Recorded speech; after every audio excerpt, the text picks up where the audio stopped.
Jason, I can't disagree with a lot of these takeaways that you had. Absolutely. This is not my favorite of the whole franchise either.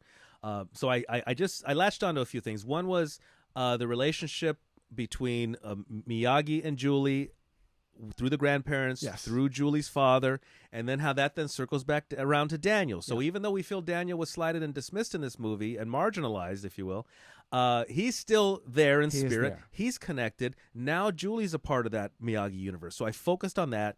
And, of course, the final portrayal of Miyagi by Pat Morita. Oh, I savored every minute of that. True. I don't know if it was easy for him at this point, if he sleptwalked through it or phoned it in, as they say. Yeah. But whatever he did, man, he nailed it. He did a great job. It was my pleasure seeing him. Absolutely, Sal. No, I don't think he phoned it in. I think he loved this role, embodied this role, and didn't take it too far. Unfortunately, the movie wasn't strong enough around him and his performance, but I could have seen another Karate Kid with Mr. Miyagi. Yeah, I could have seen another one, sure. And there was a time, right? There was time. There was time. And maybe something that would have happened. Maybe it would have sprouted up.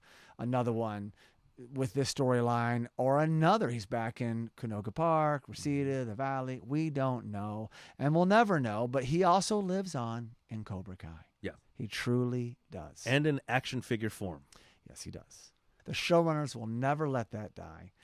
And I'm anxious to see how this movie could potentially come into the universe. I am rooting for Julie Pierce because her arc was really great, and whatever she did for the last 30 years could come into play. Maybe she's teaching at a dojo. She's doing something. She's winning. Has her own children, maybe. Has her own children. Yeah. Is she in Boston? Is she moving to L.A.?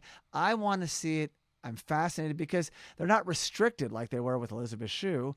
You know, well, they weren't restricted with Elizabeth Shue, but I mean, it's just different. It's wide open for them to take it wherever they want to take it.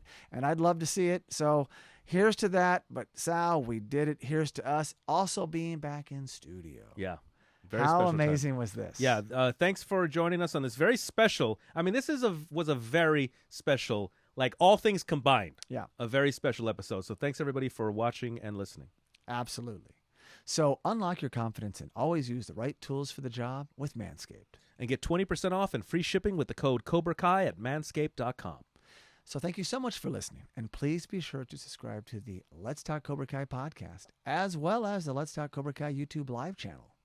You can also really help us by giving the show a 5-star rating on Apple Podcasts. And for all you listeners that enjoy sharing your thoughts, you can leave us a review on Apple Podcasts, send us a direct message, or post a comment on any Let's Talk Cobra Kai social media platforms. If you're a dedicated listener or viewer of Let's Talk Cobra Kai, please consider supporting the show on Patreon.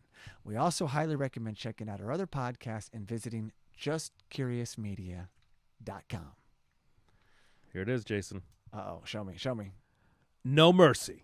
Yeah. Does he say that? I like it. Miyagi should say that. Woo! Great job.